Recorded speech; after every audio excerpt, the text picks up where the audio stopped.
ang mga kwento ng pag-ibig, kwento ng buhay at kwento ng pag-asa dito sa Barangay Love Stories. Love Stories.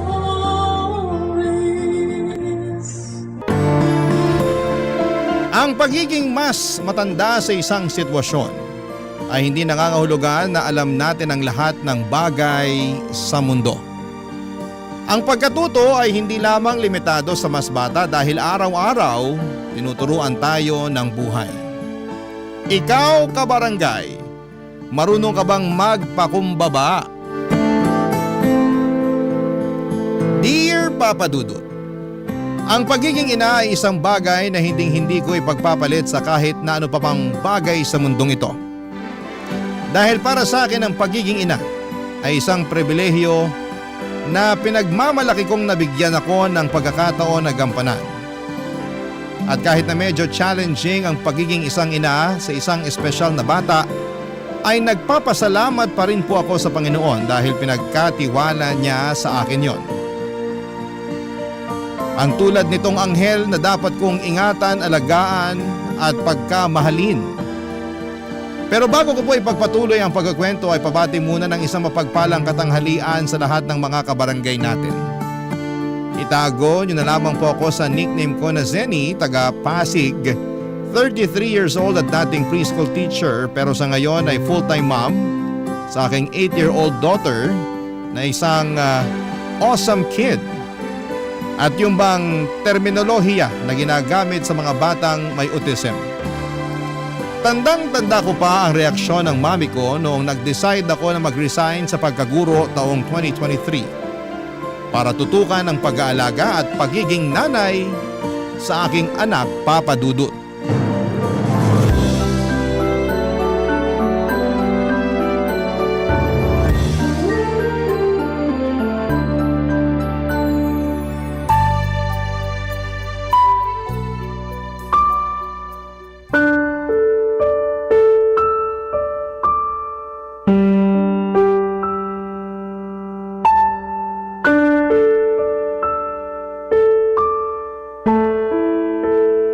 Ewan ko ba naman sa'yo, Zenny? Kung ano-ano na lang talaga pumapasok dyan sa kokote mo. Mami naman, hindi po yun kung ano-ano. Tsaka matagal na naming pinag-isipan at pinag-usapan yun ng asawa ko. Oh, pinag-isipan at pinag-usapan naman pala nila ate. Bakit pa kayo nagagalit dyan, Mami? Pwede ba, Nash? Huwag ka nang sumabad dyan. Hindi naman kita kinakausap eh. Hindi ka man lang ba nanghihinayang, Nak? Wala ka pang 10 taon sa pagtuturo tapos nag-resign ka na kaagad. Ilang beses ko bang dapat sabihin na mas mahalaga ang anak namin kaysa sa pagtuturo ko? Paanong naging mas mahalaga yung anak nyo? Bata pa lang, pangarap mo na talagang magturo. Tandang-tanda ko pa nung iniyakan mo pa ako para lang makakuha ng kursong education. Imbis na tungkol sa pagnenegosyo yung gusto kong kunin mo. Pinagbigyan kita kasi kinonsensya rin ako ng daddy mo. O tapos ngayon, basta-basta mo na lang iiwanan kung kailan nandiyan ka na. Ay, hindi niyo po talaga ako naiintindihan, no? Hindi talaga, kasi ang gulo niyo mag-isip nung asawa mo. Paanong magulo sila mag-isip? Gets na gets ko yung point nila ate at kuya kung bakit nag-decide sila ng ganyan. Kayo yung hindi makaintindi dyan, Mami. Sinabing huwag ka sumabad dyan! Nakakainis kasi kayo. Pinagpipilitan nyo pa yung gusto nyo eh. Halata naman kay ate na nahirapan siyang magdesisyon na mag-resign sa trabaho at iwan ang pagiging teacher niya para sa anak nila ni kuya. Pero anak nila kasi yun. At dapat mas mahalaga yung anak nila kaysa sa kahit na anong bagay sa mundo. Andun na tayo sa dapat mas mahalaga. Pero trabaho pa rin yung pinag-uusapan natin dito. Sige nga, kung aalis si Zenny sa pagtuturo, saan siya kukuha ng pera pang suporta sa therapy ng anak nila? Ang gastos-gastos pa naman ng batang yun, naku! Kung makatawag kayo ng bata dyan, parang di nyo apo yung pinag-uusapan dito ah. Tama po si Nash. Bakit ganyan kayo makapagsalita sa anak ko? Anak ko yun. Natural, mahalaga kapakanan niya sa akin at kahit na yung matagal ko ng pangarap na trabaho, handa kong iwanan para lang matutukan yung anak ko. Dami mong sinasabi. Ba't di mo na lang sagutin yung tanong ko, Aber? Tungkol dun sa tanong nyo kung saan kami kukuha ng pera pampatherapy ng anak namin, pinag-usapan na naming mag-asawa yun. Yung mister ko na lang ang magtatrabaho. Magdadagdag na lang siya ng source of income. Tapos yung perang pambayad sa tagapag-alaga sana ng anak namin, maiipon na namin pampatherapy niya. Yun naman pala eh. Ayos na ayos yung naisip nila ate at kuya. Oh, paano naman ako? Ha? Oh, Paano ka ako? Kung mawawalan ka na ng trabaho, di sino na magbibigay ng pera sa akin? Paano na yung pambayad ng bill sa bahay na to? Paano na ako makakabili ng pagkain ko, di ba pang luho? Yan na lang ba ang tingin niyo sa akin? Wag mo naman sanang masamain, pero nagpapakatotoo lang ako. Kaya nga sana, bago kayo nagdesisyon ng ganyan, kinonsulta nyo muna ako. hayaan nyo na si ate. Kasi matagal na rin naman niya tayong sinuportahan. At kahit na nga nung nagkaanak sila ni kuya nakasuporta pa rin siya sa atin. Nakikisabat ka sa usapan pero hindi mo naiintindihan yung punto ko? Naiintindihan ko. Kaya nga sabi ko, hayaan nyo na si ate. Palayain nyo naman siya sa mga responsibilidad niya sa atin. Bakit? Sapat ba yung kinikita mo para masuportahan lahat ng pangangailangan natin dito sa bahay? Kasi kung oo, wala nang usap-usap. Ngayon pa lang makakalaya na yung ate mo sa mga responsibilidad niya sa atin. Madali naman akong kausap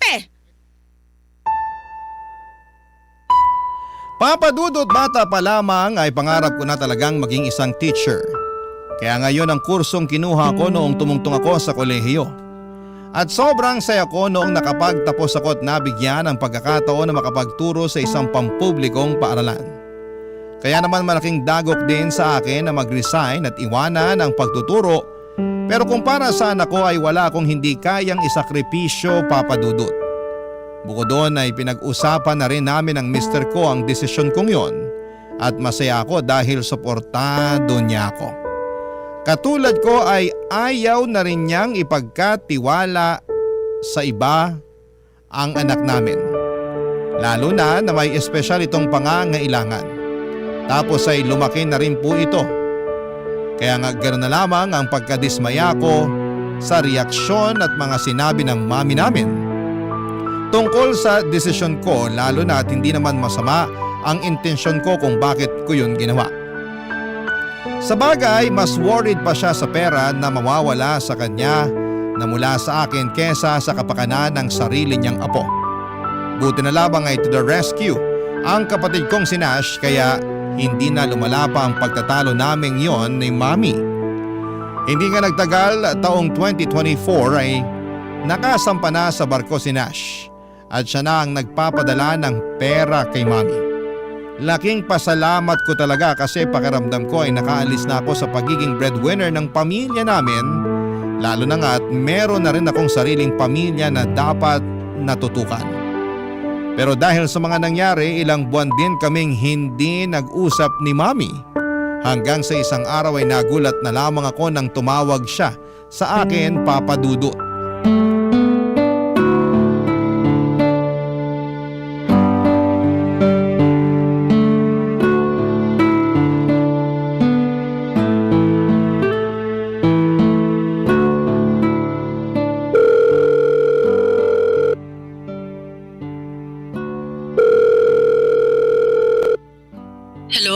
Hello, Zenny. Mi, napatawag po kayo. Oo Eto kasing kapatid mong si Nash, panay pangungulit sa akin na tawagan daw kita para kamustahin.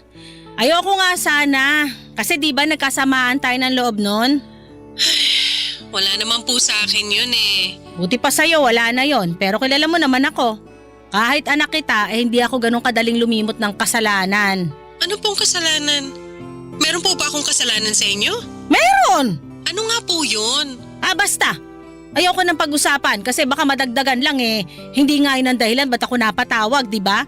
Sa tono nyo parang napipilitan lang kayo na tawagan ako Medyo. Pero kasi mapilit tong kapatid mo. Gustong gusto na tawagan kita para kumustahin. Nakikita ko naman sa Facebook yung nangyayari sa buhay nyo. Kaya alam kong ayos lang kayo. Hindi naman po lahat ng nakikita natin sa Facebook totoo. Ibig sabihin, hindi totoo na masaya kayo dun sa picture nyo nung nag-mall kayo nung isang araw? Masaya po kami doon. Ang ibig kong sabihin… Dami-dami yung pinuntahan ng magandang lugar tapos kumain pa kayo sa mamahaling restaurant. Paano mo nagagawang kumain ng ganon samantalang yung nanay mo ay di mo makamusta? Noon na lang naman po kami nag-mall Tsaka hindi nyo ba nakita yung nauna kong upload ng picture? Na nasa ospital kami nung na-dengue ang anak namin? Parang natatandaan ko, sinend ko pa yun sa inyo sa messenger. Pero hindi nyo man lang sinin. Ha? Sinend mo ba? Opo. Hindi ko nakita Siguro sira messenger ko nun. Kaya pala hindi niyo man lang kinumusta yung apo niyo. Hindi ko nga nakita. Sigurado naman ako nakukumustahin ko yung anak nyo pag nakita ko yun eh. Ikaw talaga, masyado mo akong kinukonsensya. Ako nga po kinukonsensya niyo dun sa kinain namin sa mall. May pasabi-sabi pa kayo na buti nalunok ko yung mga pagkain ng hindi man lang kayo naiisip kumustahin. Totoo naman eh.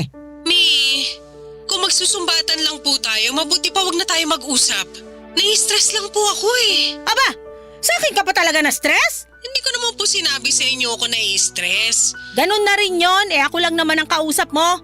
Natural sa akin ka may stress. Hindi ko lang mapigilan.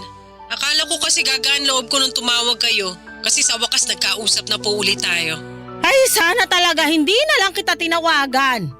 Kulit kasi ng kapatid mo. Laging tinatanong kung nag-uusap na raw ba tayo. Wala naman tayong kailangan pag-usapan. Hey! Pero alam mo, buti pa yung si Nash. Ang laki-laki ng perang binibigay sa akin ngayon na nakapagtrabaho na siya sa barko. Mas malaki pa dun sa inaabot mo nung nagtatrabaho ka pa. Dapat pala, imbis na nag-teacher ka, nagtrabaho ka na lang sa barko kahit taga-ayos ng mga kwarto ba tawag doon. Basta, alaki kasi na sweldo. Masaya naman po ako sa pagiging teacher ko. Tsaka hindi rin naman maliit yung inaabot ko sa inyo noon. Nagkataon lang na mas malaki yung naibibigay ng kapatid ko. Oo, kaya pasalamat ka sa kapatid mo. Kasi inako na niya yung responsibilidad na dapat ikaw ang gumagawa para sa pamilya natin. Nagpapasalamat po ako kay Nash pero grabe naman kayo. Anong grabe dun sa sinabi ko? Na kinukumpara niyo ako sa kanya. Tsaka sinusumbat niyo na naman sa akin yung pagre-resign ko sa trabaho. Tapos lumalabas na hindi kayo marunong magpasalamat sa mga natulong ko noon sa pamilya natin nung nakakapag-abot pa ako sa inyo. Kung iisipin, parang wala akong natatandaan na nag-thank you kayo sa akin. Puro na lang kayo reklamo kasi kulang o maliit yung perang na ibibigay ko. Nagsasabi lang ako ng totoo. Alangan namang sabihin kung sapat na yung kulang talaga. Sige nga, isipin mo yon. Hirap sa'yo, masyado kang balat sibuyas. Ibababa ko na po yung tawag. Ha? Nag-usap pa nga tayo rito. Umiyak po kasi yung anak ko. Pupuntahan ko lang. Bye po, Mami. Ay! Tingnan mo tong babaeng to. Napakabastos! Papadudot aminado ako na na-miss ko si Mami. Pero kasi siya yung klase ng tao na mataas ang pride. Kaya nga laking gulat ko na tumawag siya sa akin pero nadismaya ako ng kaunti nung nalaman kong sinabihan pala siya ni Nash na kumustahin ako. Ibig sabihin ay hindi niya yon kusang loob na ginawa. Tapos ay hindi ko pa nagustuhan ang patutsyada niya at pagkukumpara sa aming magkapatid. Mahal ko po ang mami namin pero bata pa lamang kami ay meron na talaga siyang kakaibang ugali. Yun yung pagiging bida-bida niya at gusto laging magmukhang yayamanin kahit na hindi naman talaga kami mayaman. Kaya nga hindi katakataka na palagi silang nag-aaway ni Daddy dahil sa ugali niyang yon. Noong graduate ako ay saka naman namatay ang tatay namin dahil sa isang aksidente. Kaya sa akin naatang ang pagiging isang breadwinner. Ako rin ang nagpaaral sa kapatid kong si Nash dahil naubos lang ni Mami ang ipon nila ni Daddy sa kakasugal ng mga panahong yon. Papadudot. Barangay Love Stories. Barangay Love Stories. Papadudot bukod sa ugaling yun ni Mami na nabanggit ko ay may pagka-prangka rin siya na tipong wala na sa lugar kung magsalita. Katwiran niya kasi ay mas gugustuhin niyang sabihin ang katotohanan kahit masakit kaysa magsinungaling o mag-imbento ng matatamis na salita. At kahit nga kaming mga anak niya ay malimit niya noong pagsalitaan ng hindi maganda. At sinasabi niya na mas mabuti sa kanya na manggaling ang mga puna dahil nanay namin siya kaysa naman sa ibang tao pa. Buti na lamang at hindi kami nagmana sa kanya ng kapatid kong si Nash. Kasi kung anong prangka at sakit magsalita ng mami namin ay siya namang lumanay naming magsalita ng kapatid ko. Iniisip din namin ang sasabihin bago magsalita at kaya nga paboritong-paborito ako noon ng mga estudyante ko sa preschool dahil mabait daw akong teacher pero makatuwiran. Bagay na pinagmamalaki ko at may tuturing na isang achievement bilang isang guro, Papa Dudut.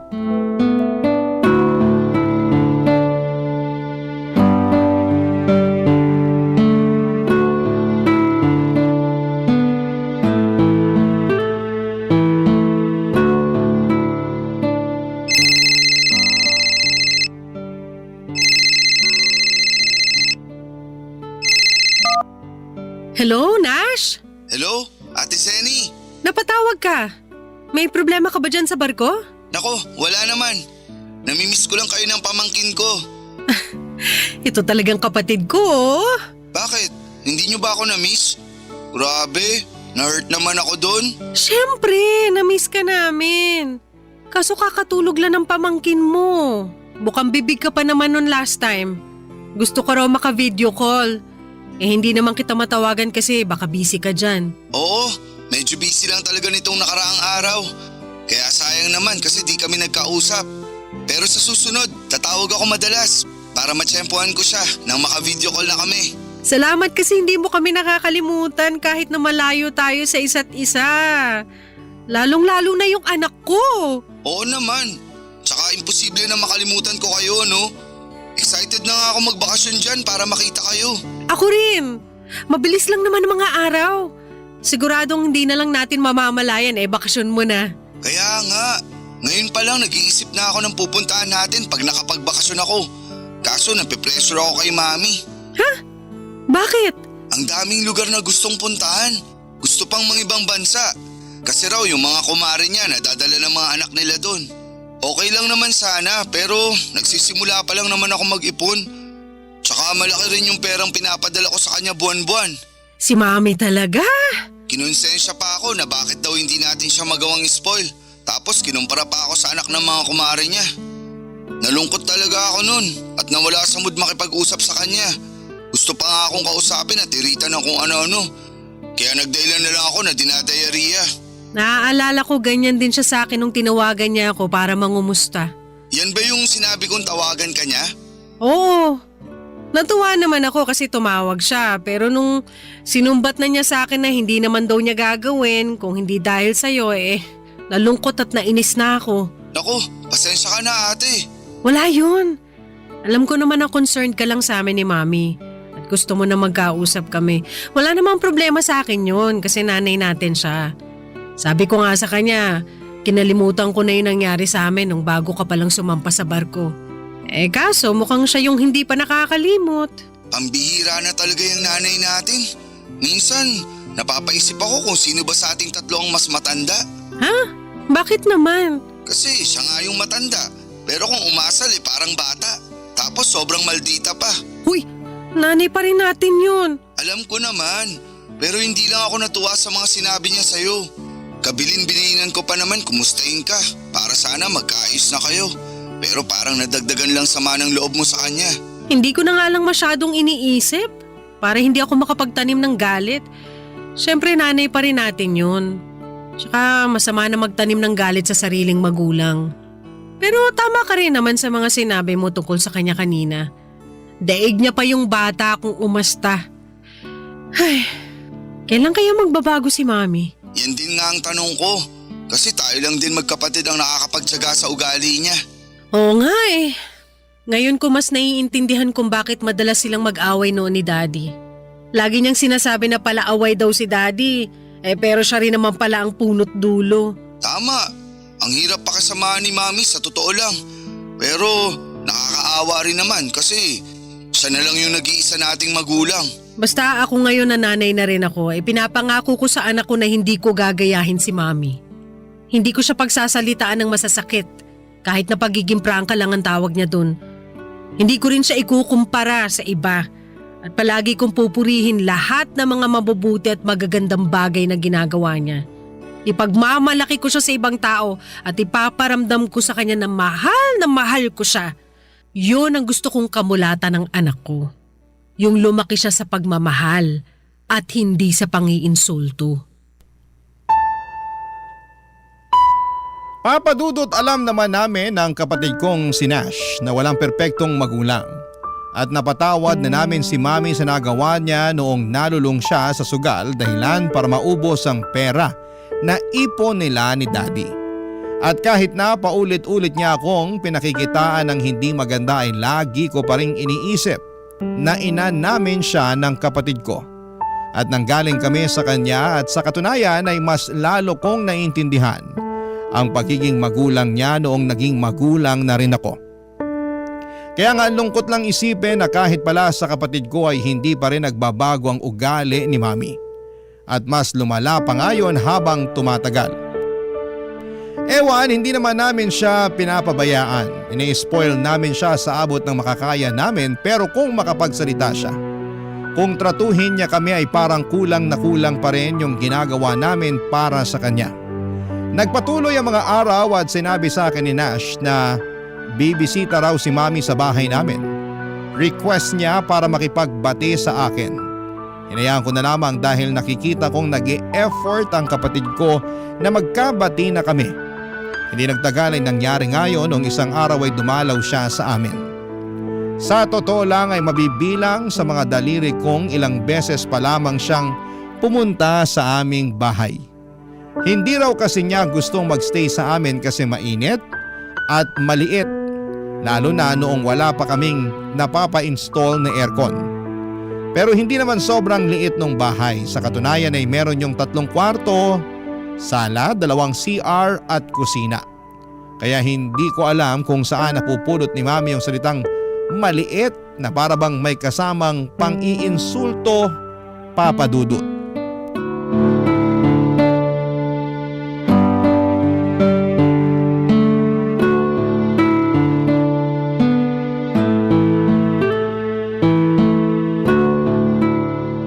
Ito po, Mi. Nag-order po ka ng mga paborito niyong pagkain. Ano-ano ba yan? May kare-kare po, tapos lechon paksiw, sinigang na bangus, tsaka fried chicken. Ang dami naman. Ano ba ako rito, bibigtiin na? Hindi naman po sa ganun, pero syempre, naalala ko lang kayo at yung mga paborito niyong pagkain. Kaso di ko naman to mauubos lahat. Saka bakit ka ba order ng order? Po? Sabi ko, bakit ka order ng order? Sana nagluto ka na lang, nakatipid ka pa. Hindi na po ako nakapagluto. Kasi busy po ako sa pag-aasikaso sa anak ko. Bakit? Naglilikot na naman ba yung bata? Oo po, kaya binabantayan ko. Hindi ka na talaga natahimik dyan sa batang yan.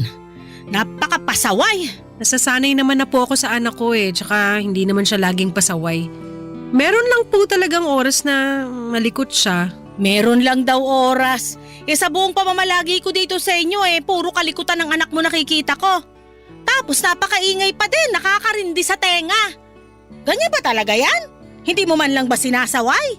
Sinasaway ko, pero hindi po yung klase ng saway na pinagagalitan o pinagbabawalan siya. At bakit hindi ganon? Kasi nga po… Kasi magtatampo, sasama ang loob.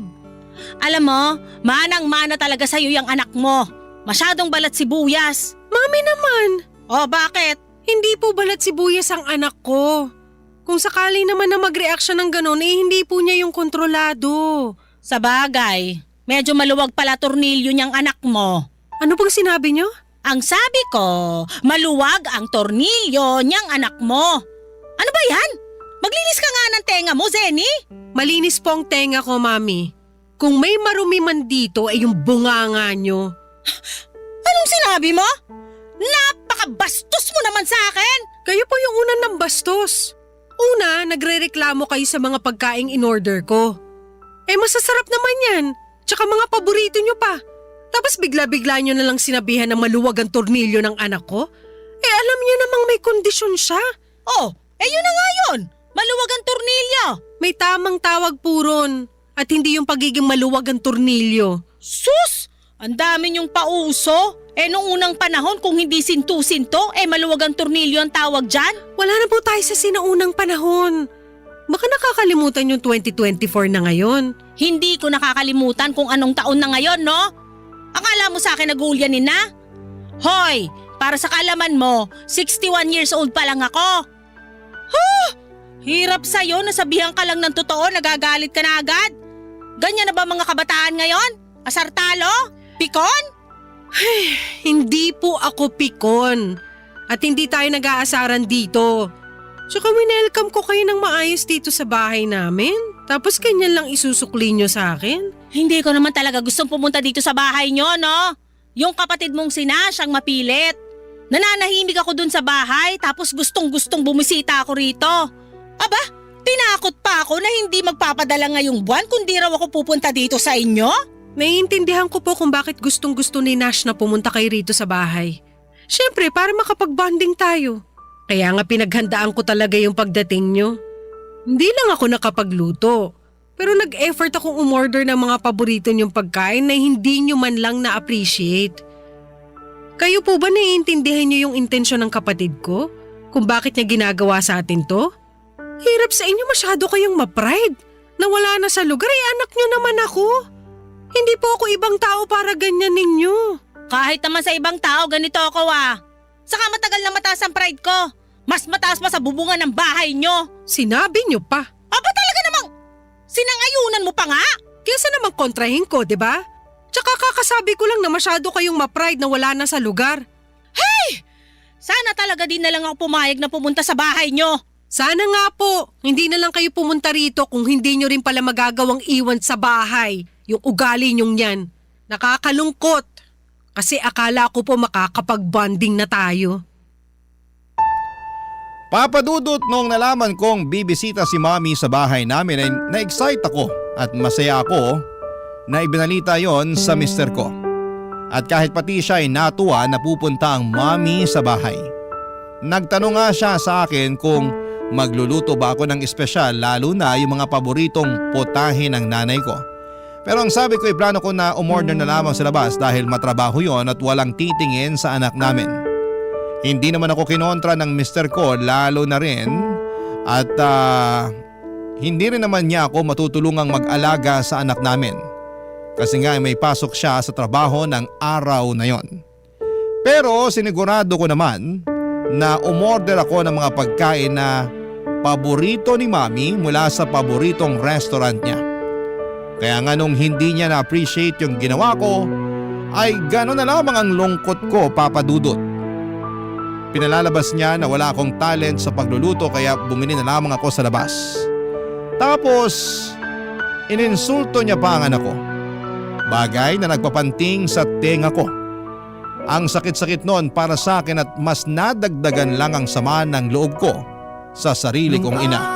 Barangay Love Stories. Barangay Love Stories.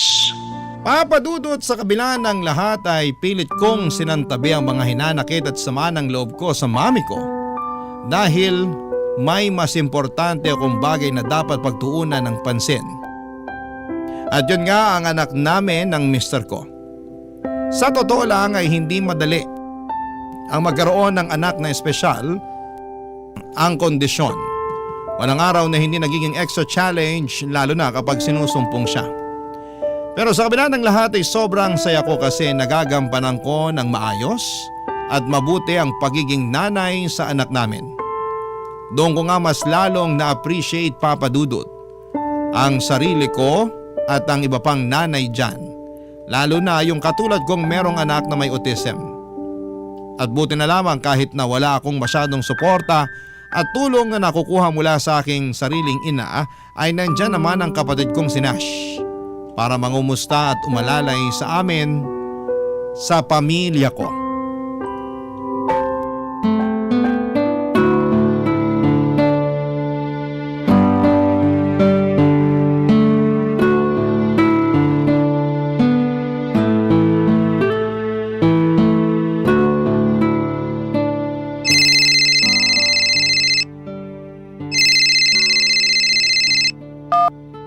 Hello, Nash.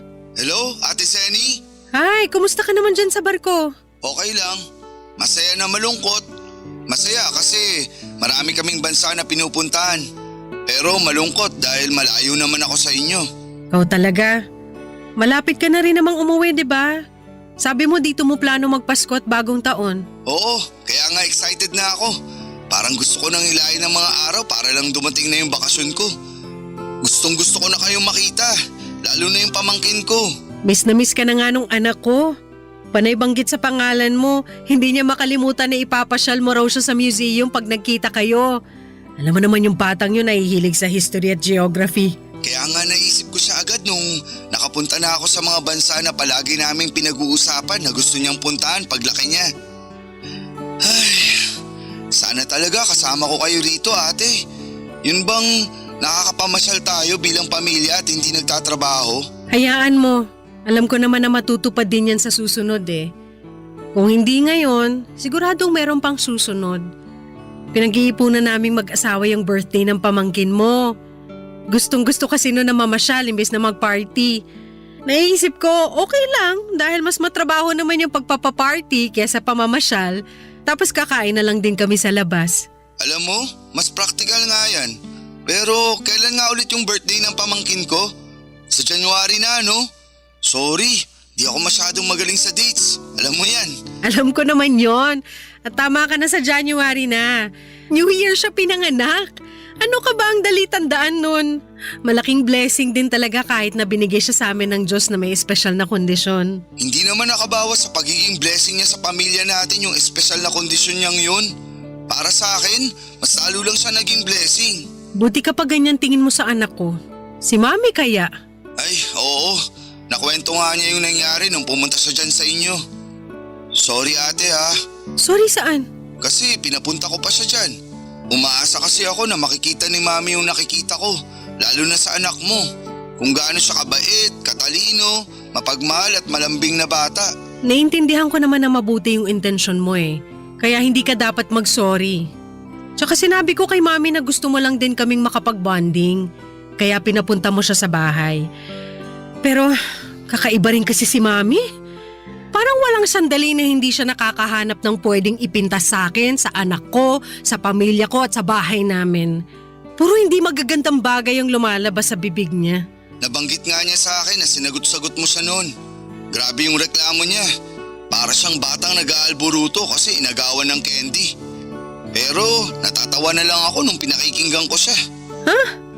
Bakit ka naman natatawa? Kasi ang satisfying lang sa tenga ng mga sagutan mo.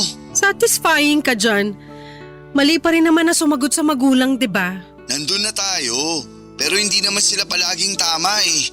Kahit na magulang ka pa, hindi pa rin tama na mang-insulto ka ng kapwa mo o magsalita ng masama tungkol sa isang tao. Lalo na't wala namang ginagawa sa'yo. Tapos anak at apo mo pa.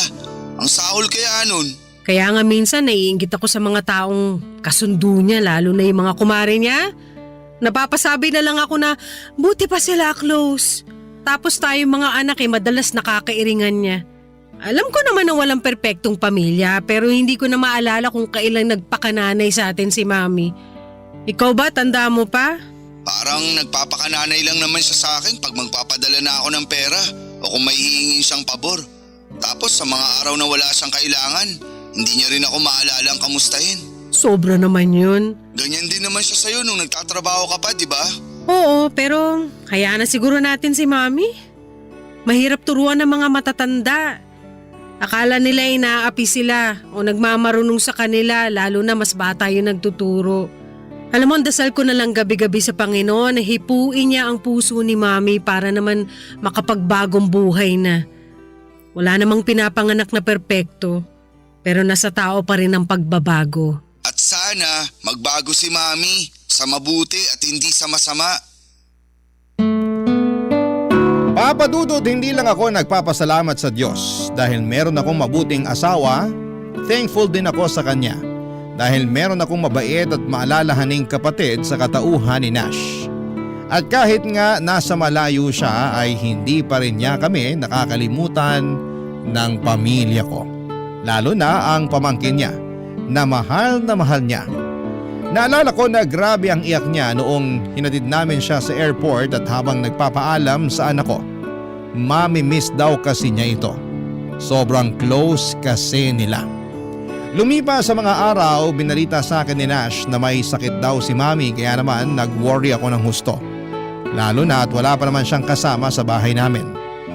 Kaya nga dali-dali kaming nagpunta doon ng anak ko para bisitahin siya. Pero bago kami umalis, ay may drawing na ginawa ang anak ko para iregalo sa kanyang lola. Natuwa naman ako at na-excite na maibigay niya yon ng personal sa nanay ko. Pagdating namin sa bahay niya, laking dismay ako dahil iba ang nangyari, Papa Dudut.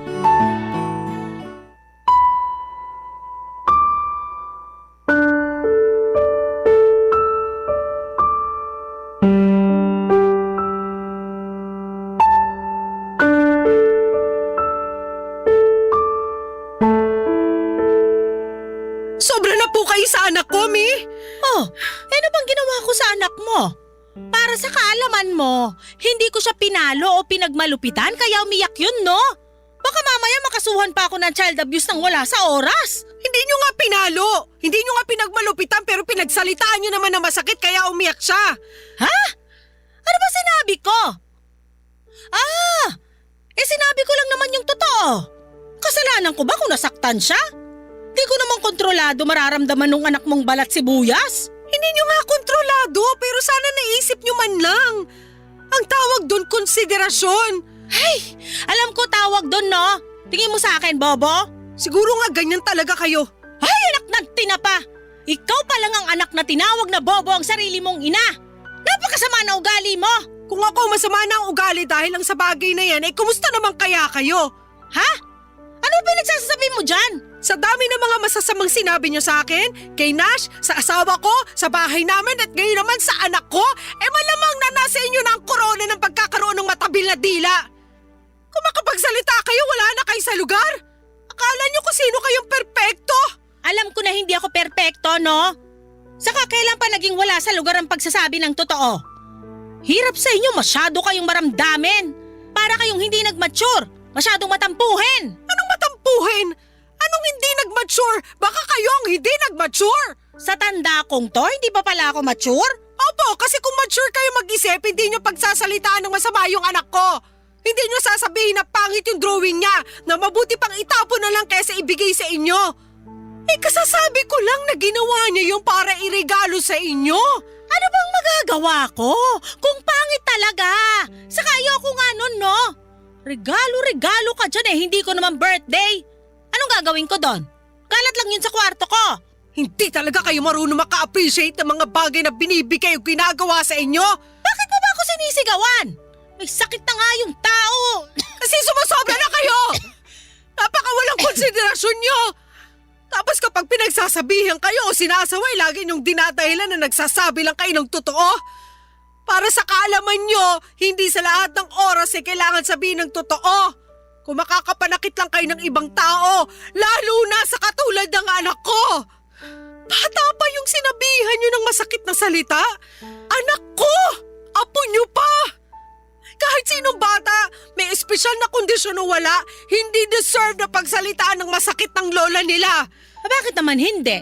Nung araw ganyan naman magsalita ang mga matatanda sa amin, tapos di naman kami nasasaktan. Hindi ako naniniwalang hindi kayo nasasaktan. Aba, sinasabi mo ba na sinungaling ako? Opo, kasi kung hindi kayo nasasaktan, di hindi rin kayo magre-react sa mga pagsagot-sagot ko sa inyo. Kaso nasasaktan din kayo, kaya nagagalit kayo ng ganyan. Alam mo naman pala na nagagalit ako, tapos sinasagot-sagot mo pa ako. Alam ko na masamang sumagot sa magulang. Pero sana alam nyo rin ang limitasyon nyo bilang magulang. Hindi nyo pwedeng gamitin sa lahat ng oras na nanay namin kayo ni Nash o mas matanda kayo sa amin para idahilan na alam nyo na ang lahat. Kaya nasabi ko na parang kayo ang hindi nag-mature sa amin kasi ganyan pa rin ang pag-uugali nyo. Bakit kaya hindi nyo subukang magbago ng pag-uugali? Para naman magkasundo-sundo na tayo. Kung iisipin nyo kasi, hindi lang kami ng kapatid ko yung palagi nyong kairingan at tinuturing na kaaway. Pati na rin yung mga iba natin mga kamag-anak. Kung tutuusin, mas kasundo nyo pa yung mga kumare nyo. Mabuti sana kung nalalapitan nyo sila sa oras ng kagipitan. Eto nga nagkasakit kayo, walang dumalaw sa inyo rito sa bahay ni isa. Kami na nga lang ng anak ko ang pumunta. Tapos ganyan nyo pa kami tratuhin. Sobra naman po yata yun. Sobra naman po kayo. Papa Dudut, hindi na nakaimik si Mommy sa mga sinabi kong yon at nakita ko na lamang na napabuntong hininga siya. Tapos ay sunod-sunod na yung ubo niya kaya nag-worry naman ako. Inasikaso ko siya, bagay na hindi na niya tinanggihan. Totoo naman lahat ng mga sinabi ko tungkol sa mga kumari niya na wala man lang pumunta sa bahay para kumustahin siya. Buti na lang talaga at binalita sa akin ni Nash ang kondisyon ni Mommy at napuntahan agad namin siya. Pinagluto ko rin ang Mommy ng lugaw at pinakain. Tapos ay pinainom ko siya ng gamot at maya-maya lang ay nakatulog na siya. Nanood na lamang kami ng TV ng anak ko sa sala hanggang sa makatulog siya at pagkatapos ay naglinis na ako ng bahay namin. Habang ginagawa ko yon, ay nakokonsensya ako sa mga sinabi ko sa mami ko, pero may bahagi ako sa aking isipan na nagsasabi na tama lang din na prinangka ko siya para ma-realize niya na sumosobra na siya. Kami lang ba ng kapatid kong si Nash ang may nanay na katulad ng nanay ko? Mahal pa rin namin siya, Papa Dudut, pero sana'y magbago na siya. At tama ang kapatid ko na magbago siya sa mabuti at hindi sa masama dahil marami pa kaming pangarap sa buhay na gusto naming kasama siya. Sa kasalukuyan ay hindi na ganong kamaldita si Mami. Feeling ko ay tinablan siya sa mga sinabi ko sa kanya noong may sakit siya at nakita niya ang importansya ng pamilya na siyang nandyan at maasahan sa oras ng kagipitan. Kasabay noon ay hindi pa rin ako humihinto sa pagdarasal na sana'y tuluyan na kaming magkasundo dahil hindi pa naman huli ang lahat. Hanggang dito na lamang po ang sulat ko, Papa Dudut. Maraming salamat po sakaling mapili po ninyong i-ere sa inyong programa. God bless and more power sa Barangay Love Stories. Number 1 po kayo sa puso namin. Ang inyong forever kapuso at kabarangay, Zenny. Barangay Love Stories. Barangay Love Stories. Minsan, mahirap gumawa ng tama, pero kahit dehado ang ating bida, iyon pa rin ang ginawa niya. Ano ang masasabi mo sa Barangay Love Stories natin today? Abangan namin ang sagot mo sa comment section. Barangay LS 97.1. 97.1. Forever. Number 1. Ang mga kwento ng pag-ibig, kwento ng buhay at kwento ng pag-asa dito sa Barangay Love Stories. Love Stories. Makapangyarihan ang salita. Kaya nitong makapagbigay ng inspirasyon sa kapwa o di kaya ay makasira sa kumpiyansa ng isang tao. Kaya nga kung wala tayong mabuting sasabihin ay itikom na lang natin ang bibig natin. Ikaw kabarangay, may kilala ka bang masakit magsalita? Dear Papa Dudut, hindi lahat ng tao ay pinanganak at tumatanda na makapal ang mukha. Ang ibig ko pong sabihin, yung ibang mataas ang kumpiyansa sa sarili at malakas ang loob. At merong iilan na kasama na ako doon na mahiyain at kung pwede lang iwasang makipag-usap sa tao para sa ikakapanatag ng loob ay gagawin talaga. Lahat ng klase ng pag-iwas. Sa kaso ko ay nagsimula ang pagiging mahiyain ko noong bata pa lamang ako at mas lumala yon dahil sa pakikitungo at pagkumpronta sa akin ng nanay ko sa ibang tao. Pero bago ko umpisahan ang kwento ko ay gusto ko munang bumati ng isang maganda at mapagpalang katanghalian sa lahat ng mga kabarangay natin dyan sa Pilipinas. Tawagin niyo na lamang po ako sa pangalang Ronnie, 28 years old at isang OFW dito sa Japan. Kasama ko rito ang Kuya Dindo ko na kalilipad lang nitong January. Masaya ako kasi magkasama na kami. Nauna kasi ako rito ng 5 taon, bale nag-extend na lamang ako ng kontrata dahil nagustuhan ng employer ko ang serbisyo ko. Isa nga pala akong barista at waiter, ganoon din ang trabaho ng kuya ko. Pareho rin kaming avid listener ng Barangay Love Stories and in fact, siyang nag-recommend sa akin ng programa ninyo noong pandemic. Hopeless romantic kasi yon at mahilig ding makinig ng radyo kaya nagustuhan niya kaagad ang Barangay Love Stories. Sabi ko nga sabay kaming sumulat sa istasyon ninyo para mapakinggan namin ang aming kwento. Paunahan na lamang kung sino ang mapipili. Magsisimula ang lahat noong nasa Pilipinas pa lamang kami 7 taon na ang nakakalipas. 21 anyos ako noon at aminadong may pagkamahiyain. Ako yung tipo ng tao na mas pipiling umupo sa dulong bahagi ng classroom kung saan ay malayo sa mga kaklase ko at hindi masyadong pansinin. Kahit nung elementary pa lamang ako ay malaking pagsubok na talaga sa akin ang pagpasok sa eskwelahan. Kaya tuloy ay hindi rin ako masyadong natuto at madalas ay kulelat sa klase. Bagay na laging kinakainis ng nanay ko, Papa Dudut.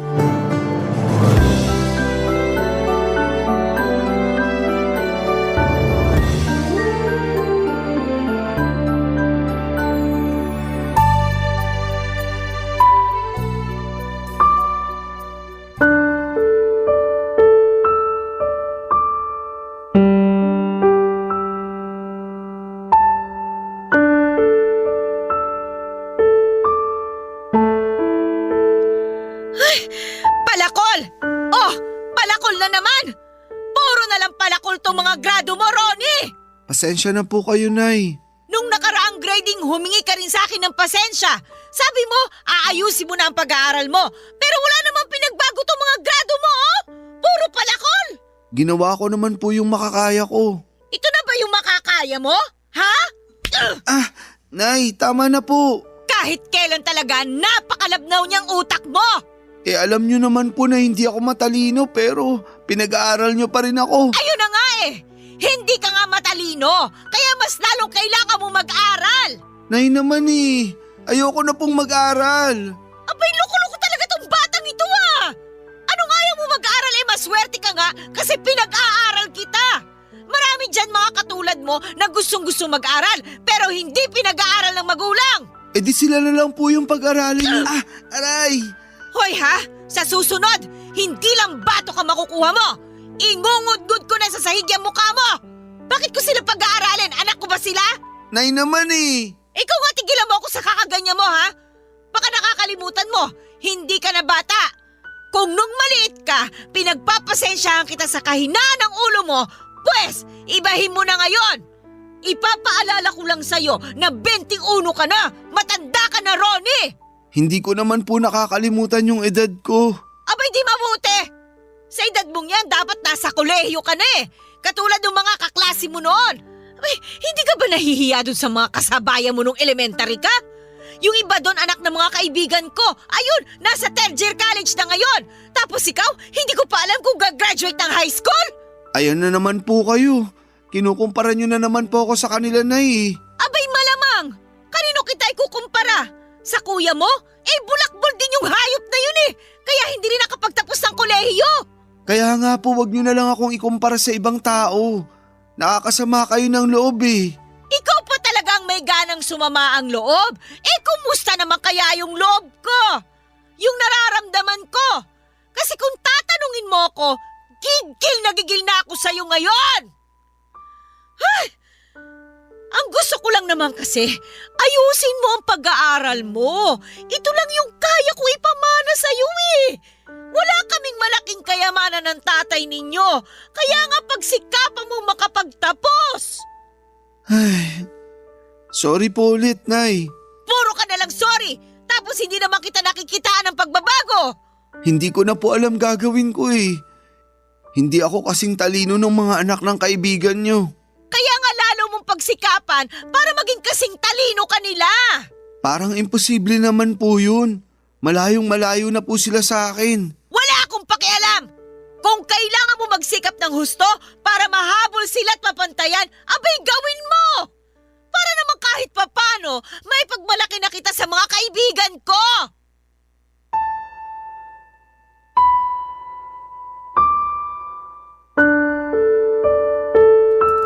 Hindi na bago sa akin na ikumpara ng nanay ko sa anak ng mga kumare at kakilala niya. Akala ko lang din ay masasanay na ako pero hindi pa rin pala. Kahit noong maliit pa ako ay lagi na niyang sinasabi sa akin na kasalanan daw ng pagiging mahiyain ko kaya wala akong masyadong natututuhan sa klase. Totoo rin naman kasi imbes na itanong ko sa teacher yung mga bagay na hindi ko maintindihan sa lesson namin ay hindi ko ginagawa. At pinagsasawalang bahala ko na lamang at nahihiya kasi ako. at baka hindi rin ako makabuo ng tamang salita para makapagtanong. Medyo bulol pa ako noon. Natatakot ako na pagtawanan ng mga kaklase ko kaya mas gusto ko na manahimik na lamang. Ayos lang na bumagsak ako kasi gusto ko na tumigil na lamang sa pag-aaral. Pero nairaos ko pa rin naman ang elementary at high school kahit na ayaw ko na talagang pumasok. Kaya lang dahil sa mga bagsak ko ay naging repeater ako o yung bang umuulit ng grade level. Naunahan na tuloy ako ng ibang mga kaklase ko. Sa edad ko noong 21 ay kakatapos ko pa lamang sa high school at nagdadalawang isip akong magkolehiyo. Hindi naman po sa wala akong pangarap sa buhay pero hindi ko nararamdaman sa puso ko na gugustuhin ko pang mag-aral ng 4 na taon o higit pa. Kaya lang natatakot naman akong magtrabaho kaya ano na lamang ang gagawin ko. Sinabi ko yon sa isa sa mga kaklase ko na pinagkakatiwalaan ko. Sinabi niya na sumama ako makipag-inuman sa kanila ng mga pinsan niya para mabawasan daw ang pagiging mahiyain ko. Naisip ko na wala namang mawawala kung sasama ako sa inuman na yon. Kaya naman, nagpunta ako, Papa Dudut.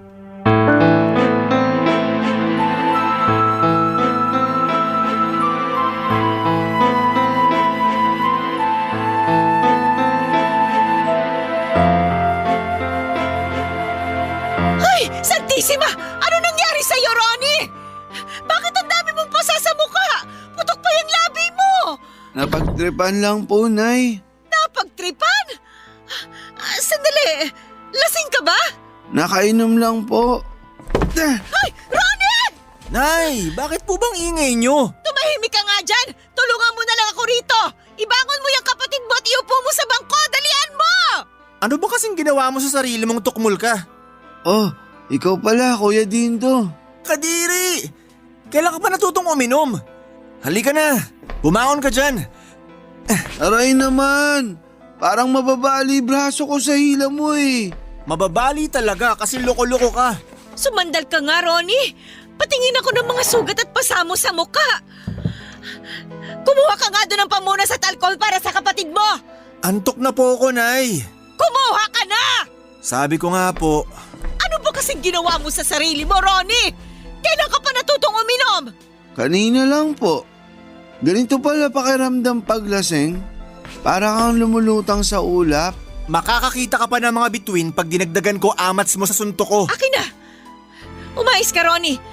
Gagamutin natin yung mga sugat mo.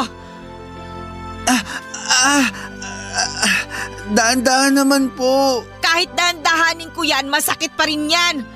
Ay, grabe! Ano ba naman itong ginawa mo sa sarili mo? Uminom ka na nga, nagpabugbog ka pa! At hindi ka man lang lumaban, no? Kitang-kita na walang kagalos-galos kamao mo. Ibig sabihin, hinayaan mo lang sila na gawing punching bag yung mukha mo. Kahit kailan duwag ka talaga at lampa. Pwede ba tumigil ka na nga dyan, Dindo? Ano bang gusto mo? Gayahin ng kapatid mo ang pagiging basagulero mo? Basagulero man po ako, at least hindi ako umuuwing bugbog sarado. Hirap kasi dyan kay Ronnie, pinalaki niyong babakla-bakla. Wala akong anak na bakla! Hindi kaya ako bakla, Kuya. Ah, talaga? Sige nga, patunayan mo. Suntukin mo ako, dali. Ano bang pinagsasasabi mo, Dindo? Chill lang kayo, Nay.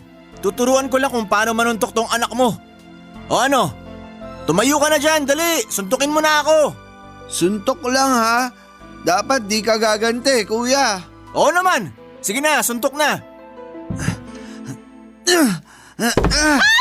Yan dapat sa'yo. Halikan mo sahig. Napaka-uto-uto mo kasi eh! Ayan tuloy, natumba ka na naman sa sahig! Ayos lang naman siya, Nay. Anong ayos lang siya eh, parang hindi na nga gumagalaw tong kapatid mo! Baka nakatulog na sa kalasingan. Hayaan nyo na siya dyan. Dyan sa sahig na babagay yung mga katulad niya nalalampa-lampa. First time ko lang malasing at masasabi kong masarap din pala sa pakiramdam.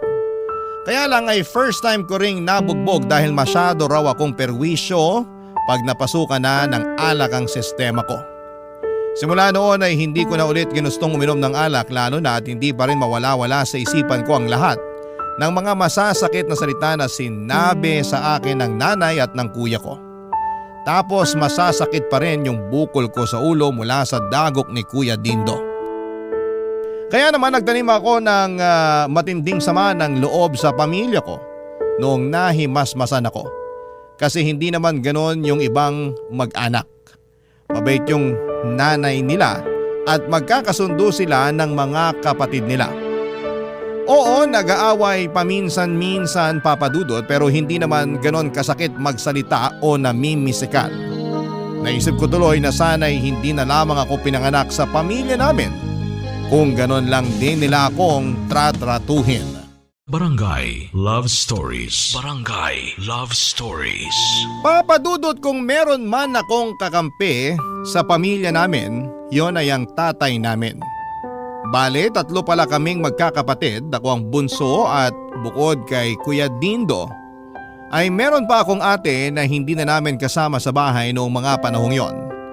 Namatay ang tatay namin noong nakuryente siya habang may binubutingting na kable sa bahay namin. Doon aksidente niyang nahawakan yung live wire kaya nalapnos ang katawan niya. Naisugod pa siya sa ospital at nabuhay ng 3 araw bago namatay. 15 years old pa lamang ako noon. 20 naman si Ate Charmaine at 21 naman si Kuya Dindo. Lahat kami nag-aaral pa kaya si nanay na lamang ang kumayod para masustentuhan ang pangangailangan namin. Bale meron silang negosyong isdaan ni tatay sa palengke ng Quezon City. Kaya lang ay hindi na nakagraduate si Kuya Dindo sa kolehiyo dahil sa pagbubulakbol. Basta gulero din siya at madalas ay masangkot sa kaliwat kanang mga gulo. Pero nagbago na siya noong isang beses siyang na-detain dahil sa pag-aamok ng lasing. Doon naranasan niyang mabugbog na mga inmates kaya tumino siya paglabas niya. Nagtrabaho na lamang siya pero palipat-lipat naman dahil hindi rin siya nagtatagal. Reklamador din kasi siya at walang tiyaga sa trabaho. Si Ate Charmaine naman ay nabuntis bago ang araw ng graduation niya sa kolehiyo. Kaya labis din ang pagkadismaya ni nanay sa kanya at bagaman nakagraduate naman siya ay nagkaroon pa rin sila ng matinding away dahilan para umalis si ate sa bahay namin at manirahan kasama ang tatay ng pamangkin ko. Buti na lamang at dumadalaw pa rin siya sa bahay kaya nakakapag-usap pa rin kami, Papa Dudut.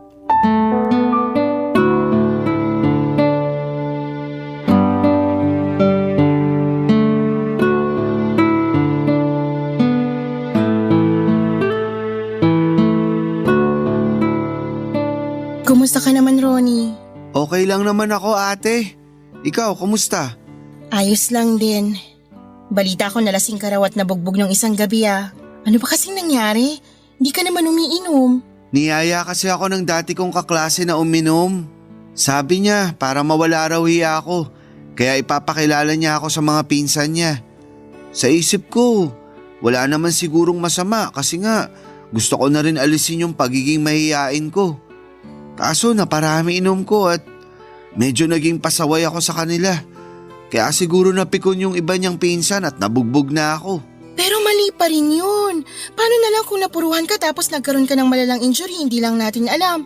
Naku, idedemanda ko yung dati mong kaklase at mga pinsan niya na yun. Wag na ate, abala lang yan eh. Saka ayos lang ako. Ayos ba yan eh? Itim na itim pa yung bukol mo sa noo. Huwag mo sabihin pati yan kagagawa nila, anak ko naman talaga. Hindi naman nila to kasalanan. Kasalanan to ng pagiging lampa ko. Doon na rin ako sa sahig nakatulog. Kaya galit na galit sa akin si nanay. May bukol pa nga ako sa ulo bukod dito sa noo. Talaga? Hawak nga. Sakit ate. Gosh, ang laki. Ang natatandaan ko kasi, hinamon niya ako na suntukin ko siya. Mali ko lang, pinatulan ko. Kaya ito na pala ako. Siya yung mali. Kasi bakit ka pa niya kailangang hamunin na suntukin siya? Kasi di raw ako gumanti nung binugbog ako. Kaya tinawag niya akong babakla-bakla. Pero ganun naman talaga si kuya, di ba? Basta gulero na mayabang. Oo, pero hindi pa rin tama yung ginawa niya. Imbis na yung mga pasamo na lang sa mukha ang intindihin mo, iisipin mo pa yung mga bukol mo. Kawawa ka naman. Okay lang naman ako. Malayo to sa bituka. Oo nga, pero mas malapit yan sa utak. Ano sinabi ni nanay? Wala, bukod sa pinagalitan ako kinabukasan nung naimasmasan na ako. Ang kapal daw ng mukha ko kasi nakuha ko pang uminom at makipag-away. Ay, naiintindihan ko naman yung galit niya kasi Baka nadala na rin siya sa mga pinagagagawa ni kuya nun. Pero nasaktan pa rin ako. Masakit naman talaga magsalita si nanay kahit nung nandito pa ako kung ano-ano rin ang sinabi niya sa akin dahil lang nabuntis ako bago makagraduate. Pati sa anak ko na nasa tiyan ko pa noon may sinabi na rin siya. Akala mo hindi niya apo yung batang pinagsasalitaan niya na masama. Bakit kaya ganun si nanay, no? Hindi siya katulad nung ibang nanay ng mga kakilala ko. Mabait kasi mga nanay nila tapos may naon magsalita. Iba-iba naman ang mga nanay pero sana magbago na nanay natin. Maiba tayo. Ngayong graduate ka na sa high school, anong kursong plano mong kunin sa college? Sa totoo lang, ayoko na talaga mag-college, ate. Ha? Bakit? Para kasi hindi ko rin kakayanin. Saka baka mag-aksay lang ng pera si nanay sa pagpapaaral niya sa akin. Tapos isumbat niya lang yun. Kung hindi ka na mag-aaral, ibig sabihin magtatrabaho ka na lang? Yun nga ang problema. Di ko rin alam kung kaya ko magtrabaho kasi nahihiya ako, ate. Nako, kailangan mong alisin yung pagiging mahiyain mo kasi baka maraming oportunidad ang masayang dahil pinalagpas mo lang. Kaya nga.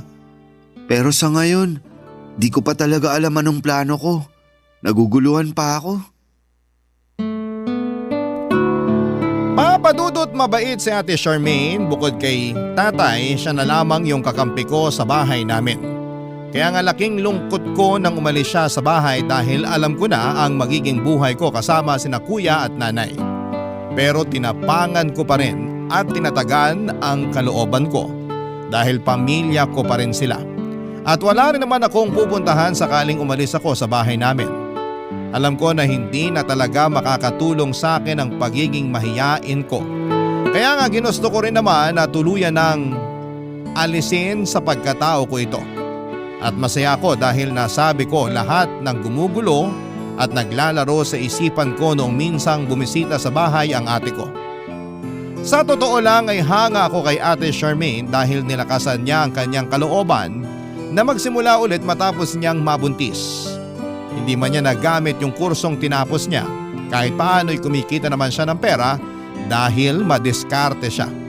At yon ay sa pamamagitan ng pagbebenta ng iba't ibang produktong online gaya ng makeup, dishwashing liquid, damit at gadgets. Tulong na rin daw niya yon sa mister niya na siyang nagtatrabaho para sa pamilya nila. Kapag may sobra sa kinikita niya ay bumibili siya ng mga groceries para naman sa bahay. Kaya siguro unti-unti ay nakuha rin niya ang loob ni nanay pero kapag nakatalikod naman siya, ay pinagsasalitaan pa rin siya ng masama ng nanay namin. Kung minsan ay chinichismis pa nga siya ni nanay sa mga kapitbahay. Inis nga ako sa ugaling yon ni nanay pero akala ko ay siya lang yung kilala kong chismosa sa bahay namin pero meron pa pala.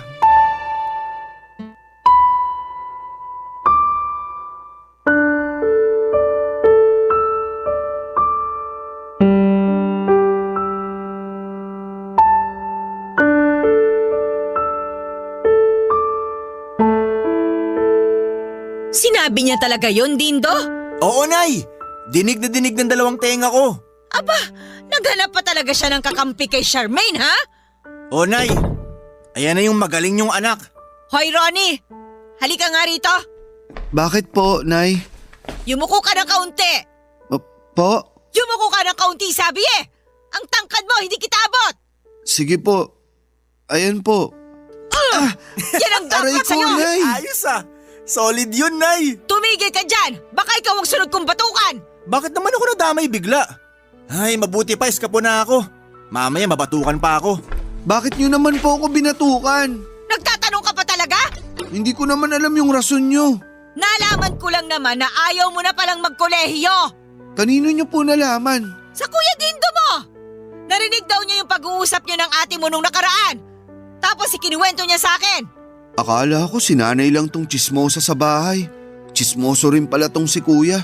Hoy! Narinig ko yon, ha? Sorry po, Nay. Huwag mo ang iniiba ang usapan? Hindi ko naman po iniiba yung usapan. Wala lang po ako masabi. Ibig sabihin, totoo nga yung sinabi ng kuya mo? Na ayaw mo na magkolehiyo? Opo. Ay, linti ka talagang bata ka! Hindi na po ako bata, Nay. Hindi na nga! Pero para ka pa rin bata kung mag-isip.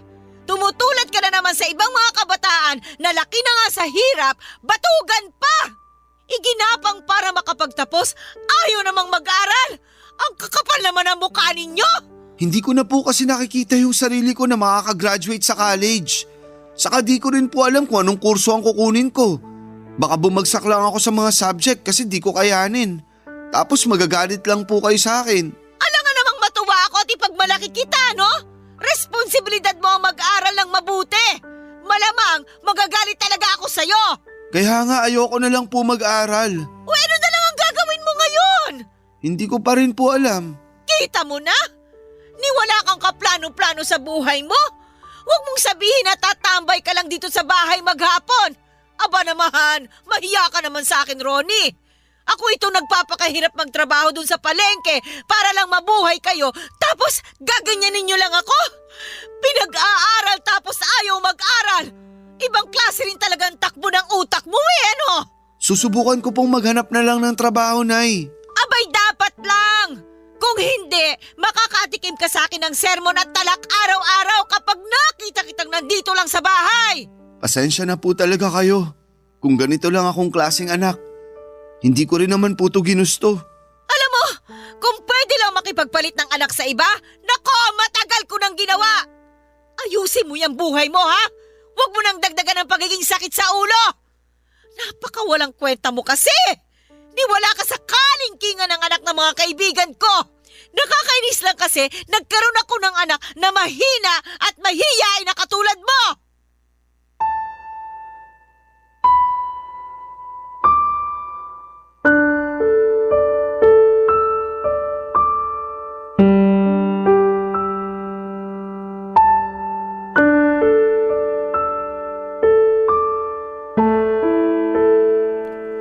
Papadudot dahil sa pangchichismi sa akin ni Kuya Dindo kay nanay ay hindi na ako nagkaroon ng tamang panahon.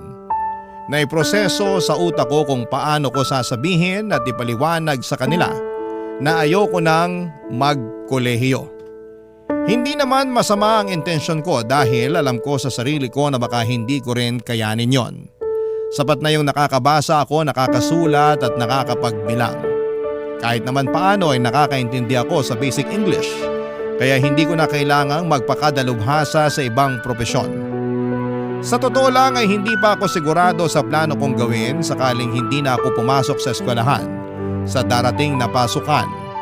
Bala kong saka na lang yung isipin kapag nasabi ko na kay nanay ang plano kong paghinto sa pag-aaral. Pero dahil sa pagiging bida-bida ni kuya ay nagkagulo na naman sa bahay namin at minasama na naman ng nanay ko ang naiisip ko. Ang sakit-sakit sa bihang walang kwentang anak. Makasarili at hindi marunong tumanaw ng utang na loob sa mga magulang na nagpaaral sa amin. Lahat ng mga masasakit na salitang yon ay naipon sa dibdib ko at pakiramdam ko ay gusto ko nang sumabog at gusto ko nang magwala ng mga panahong yon sa sobrang sama ng loob at sa sobrang sakit ng pinagdaraanan ko. Barangay Love Stories. Barangay Love Stories. Papadudot pinanindigan ko ang desisyon kong wag nang mag-aral. Doon ko na rin sinimulang maghanap ng pwedeng mapasukang trabaho para kahit paano ay kumita ako ng pera. Walang tigil na rin kasi ang pagpaparinig sa akin ni nanay na kung hindi ako mag-aaral ay maghanap buhay na lamang daw ako para naman may silbi ako. Pero natagalan pa rin akong makahanap ng trabaho dahil sa pagiging mahiyain ko. Sa awa naman ng Diyos ay nakapasok ako bilang tagaluto ng burger sa isang 24/7 burger shop sa lugar namin. Challenge talaga sa akin ang kumausap ng customer pero nahasa naman noon ang kakayahan ko at nawala ang pagiging mahiyain ko. Nagkaroon ako ng kumpiyansa sa sarili ko at kaunting tapang sa dibdib. Mula nung maramdaman ko yon sa kaloob-looban ko ay nagkaroon ako ng katiting na pag-asa na baka pwede akong mangarap at sumubok ng mas malaking bagay para sa sarili ko. Mahal ko naman ang ginagawa ko ng mga panahon na yon pero ayokong magluto at magbenta ng hamburger hanggang tumanda ako. Bukod doon, ang baba ng sweldo dahilan para lagi pa ring magreklamo at magbunganga sa akin ang nanay namin, Papa Dudut.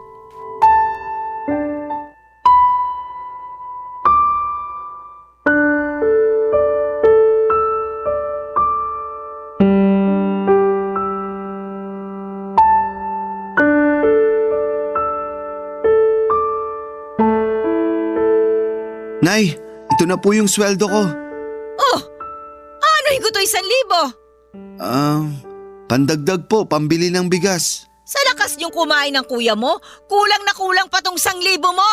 Dagdagan mo ito! Sorry po, kasi yan na lang yung natira.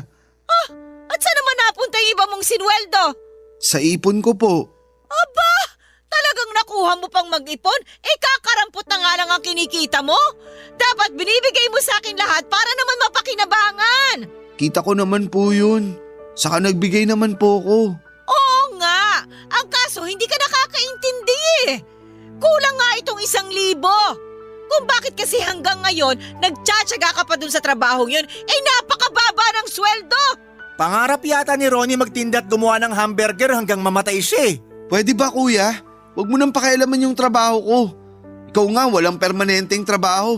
Palagi kang lumilipat kasi wala kang tiyaga. Aba, ako pa talaga sinabihin itong walang tiyaga.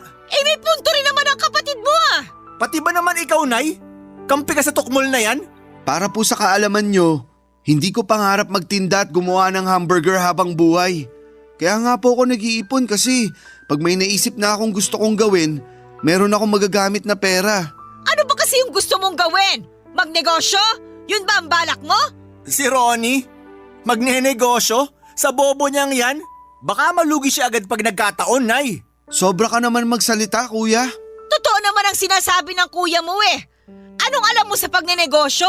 Hindi ka nga nakapag-aral. Kasalanan mo naman kasi pinag-aaral kita pero ayaw mo. Tingnan mo ang sarili mo ngayon. Hamak na taga-benta lang ng hamburger. Marangal naman po tong trabaho na to. Hindi po ako nagnanakaw o nanlalamang ng kapwa. Kahit na ano pang sabihin mo, pang walang pinag-aralan lang ang trabahong yan. Ang laking pera yung sinayang ko sa pagpapaaral sa inyo. Wala rin pala akong mapapala.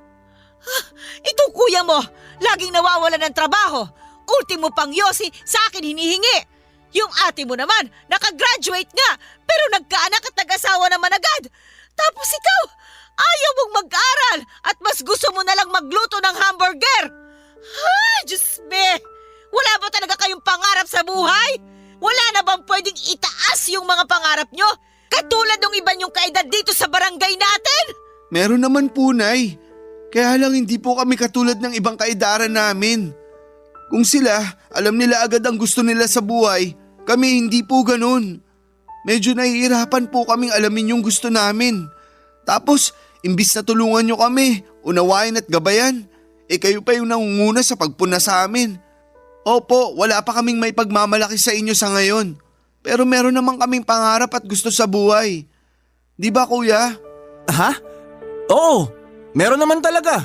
Alam ko na gustong gusto mong makabili ng motor na may sidecar para ikaw na maghahatid sundo kay nanay sa palengke. Pero dahil nga papalit-palit ka ng trabaho, wala kang ipon. Sakit mo naman magsalita. Totoo naman eh. Oo na. Totoo ba yon? Ha? Dindo? Opo, Nay. Kaya sana, wag nyo na po kaming ikumpara sa iba, Nay. Kahit po yung wag nyo na lang kami pagsalitaan ng masama at hindi maganda. Ayos na kung hindi nyo rin naman po kami kayang suportahan. Masakit po kasi sa amin yun. Lalo na sa inyo pa mismo nang galing. Papadudot, ayoko naman sanang pagsalitaan ng ganon si nanay pero sobrang bigat na kasi ng kalooban ko. Para kung bomba na sasabog na lamang anumang sandali. Pero sa totoo lang ay gulat na gulat ako sa sarili ko dahil nagawa kong masabi ang nilalaman ng isipan ko at manindigan sa bagay na gusto ko at pati si Kuya Dindo ay napasang-ayon sa akin. Pero hindi ako proud na nasagot ko si nanay at napagsalitaan siya ng hindi maganda. Kaya nga ginawa ko pa rin ang makakaya ko para ipaunawa sa kanya ang gusto kong sabihin. Dahil ang huling bagay na gusto kong mangyari sa akin ay maging katulad niya. Yung bang madaling madaig ng emosyon kaya hindi napag-iisipan ng mabuti ang sasabihin at kadalasan ay nakapagsasalita ng masakit. Mahiyain lamang ako at walang tiwala sa sarili pero hindi ako bastos na anak. Kaya nga nagsorry pa rin ako kay nanay noong sumunod na araw.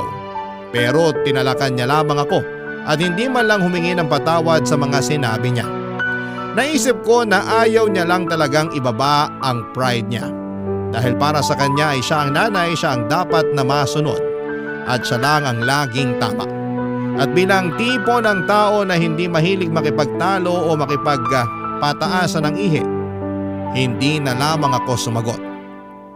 Doon ako mas lalong nagsikap sa ginawa ko habang patuloy na nangangarap na balang araw ay aasenso kami sa buhay. Isang araw ay niyaya ako ng dati kong katrabaho at kaibigan sa burger shop kung gusto ko raw ba siyang samahan na kumuha ng short-term course tungkol sa food and beverages. Nagka-interes ako, kaya hindi na ako nagdalawang isip na mag-enroll din, Papa Dudut.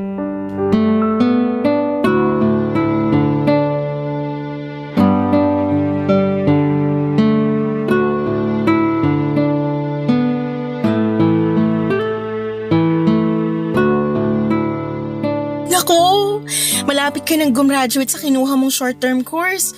Sobrang proud ako sa'yo, Ronnie. Oo nga ate, excited na ako. Salamat kasi lagi mo akong sinusuportahan. Nung una kasi, aminado ako na paulit-ulit kong tinatanong ang sarili ko kung kaya ko ba talagang pangatawanan yung pag-e-enroll ko. Pero dahil nga sinuportahan mo ako, tinuloy-tuloy ko na rin. Siyempre maganda tong kurso mo eh. Maraming oportunidad ang pwedeng magbukas. Nakakatuwa kasi nakita ko rin na gustong-gusto mo yung ginagawa mo kaya sinusuportahan na kita. Masaya ako na meron kang isang bagay na pinipursue. Ako rin ate. Iba pala sa pakiramdam kapag masaya ka at gusto mo yung ginagawa mo. Yun bang lagi kang excited na gawin yun? Masaya naman ako sa pagtitinda at paggawa ng hamburger pero mas masaya ako sa pinag-aaralan ko ngayon. Alam ko naman yun, kaya nga natutuwa ako sa'yo kasi sa wakas, nahanap mo na yung isang bagay na gustong-gusto mong gawin. Sinong mag-aakala na huling beses tayong nag-usap eh, wala ka pang kaplano-plano sa buhay. Pero ngayon, tingnan mo naman, marami ka nang na-overcome. Mahihain pa rin ako pero masasabi kong kumakapal-kapal na yung mukha ko ng kaunti. Ituloy mo lang yan, napapractice naman yan eh. Galing mo nga kasi sa loob lang ng maiksing panahon, malaki agad improvement mo. Di na ikaw yung dating Ronnie na takot kumausap ng tao. Salamat uli ate sa paniniwala at pagtitiwala sa akin. Walang anuman. Basta tandaan mo, gawin mo lahat ng makakaya mo para mapaunlad mo yung sarili mo. Sa kahit na anong bagay pa yan, basta hindi masama o iligal, asahan mo yung suporta ko. Pero, kumusta naman sa bahay? Si nanay? Okay lang naman sila. Si nanay ganun pa rin. May pagkataklesa at maingay pa rin. Pero nabawasan na kahit paano yung pagiging mapanumbat at pagkukumpara niya sa atin sa iba. Lalo na nung nasabi ko yung sama ng loob ko sa kanya. Nabalitaan ko nga yun kay kuya. Kahit kailan talaga, napaka-chismoso ni kuya. Hayaan mo na. Galing mo nga eh. Tsaka sabi niya, napabilib daw siya sa'yo dahil nasabi mo yun kay nanay. Tapos bigla raw siyang na-inspire. Naks, inspirational na pala ako? Oo naman. Hindi mo lang alam pero malaki na pala natutulong mo sa isang tao para mabago yung pananaw niya sa buhay at lalong magsikap na tuparin yung mga pangarap nila. Ganon din kasi yung ginawa mo sa akin eh. Na-inspire mo ako na sumubok pa ng isang bagay. Kung ganun, itutuloy mo na talaga pag-enroll mo sa baking class? Oo, suportado rin naman ako ng mister ko. Tsaka para magamit ko rin yung kursong natapos ko. Good luck sa'yo ate. Naniniwala ako sa kakayahan mo kasi magaling ka. Naniniwala rin ako sa kakayahan mo, Ronnie. Kaya sana huwag kang susuko ah. Huwag kang hihinto sa pangangarap. Oo, hindi. At kahit na saan man ako dalhin ng pangarap ko, lagi kong tatandaan mga sinabi mo. O siya, magmerienda muna tayo sa kusina bago tayo magkaiyakan dito. Gumawa ako ng yema cake. Pagdala ka na rin sa bahay. Paborito ni nanay yung yema cake mo. Lagi niyang binibida sa mga kapitbahay. Talaga? Mukhang nagbago na nga si nanay ah. Maganda-ganda na yung sinasabi eh. Oo nga no, sana magtuloy-tuloy na. Mismo! Papadudot makapangyarihan ang mga salita at pwede itong makasugat ng damdamin lalo na kung hindi maganda ang ating sasabihin. At malaki rin ang epekto nito sa mga kabataan na nagsisimula pa lamang sa buhay. Kaya nga importante na sa bahay pa lang dapat itanim na ng mga magulang ang mga mabubuting salita sa isipan ng mga anak nila upang hindi sila lumaking mahina ang loob at walang kumpiyansa sa sarili.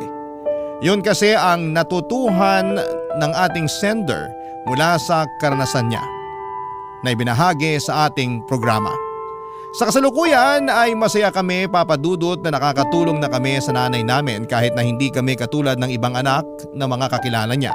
Ay proud na sa amin si nanay dahil unti-unti na naming natutupad lahat ng mga pangarap namin. Nagkapatawaran na rin pala kami ni nanay bago ako umalis noon sa Pilipinas. Ayoko na kasing magbaon ng sama ng loob. Gusto ko na lang ng peace of mind. Masaya naman ako dahil nakikita ko nagbago na nga itong si nanay. Mabuti na lang talaga at nilakasan ko ang loob ko na magsalita noon upang malaman din niya ang nilalaman ng puso ko. Wala naman akong masamang intensyon dahil mahal ko ang nanay ko. Pangarap kong mabigyan siya ng maginhawang buhay na alam kong deserve niya matapos ang mga sakripisyo niya para sa aming magkakapatid noong maaga kaming iwan ni tatay. Kaya nga gagawin ko ang lahat at magsisikap ako para magkatotoo ang mga pangarap ko. Hanggang dito na lamang po, Papa Dudut, ang sulat ko at sana po ay mapili po ninyong i-ere sa programa ninyong Barangay Love Stories. Maraming salamat po at sana ay marami akong na-inspire sa aking kwento. God bless po sa inyong istasyon and more power. Ang inyong forever kapuso at kabarangay, Ronnie. Barangay Love Stories. Barangay Love Stories. Anong say mo sa Barangay Love Stories na ito? Pagkwentuhan natin sa comment section yan. Nagustuhan ng iyong napakinggan? Ituloy yan via live stream sa www.gmanetwork.com/radio.